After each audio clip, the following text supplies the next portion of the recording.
Find out about a procedure that can stop a sight-stealing disease.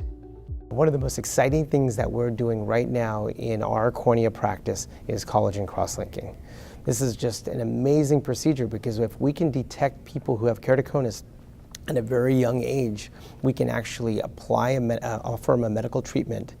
It's a medical/surgical treatment that can prevent their cornea from getting worse, and it can arrest the keratoconus so it doesn't progress any further.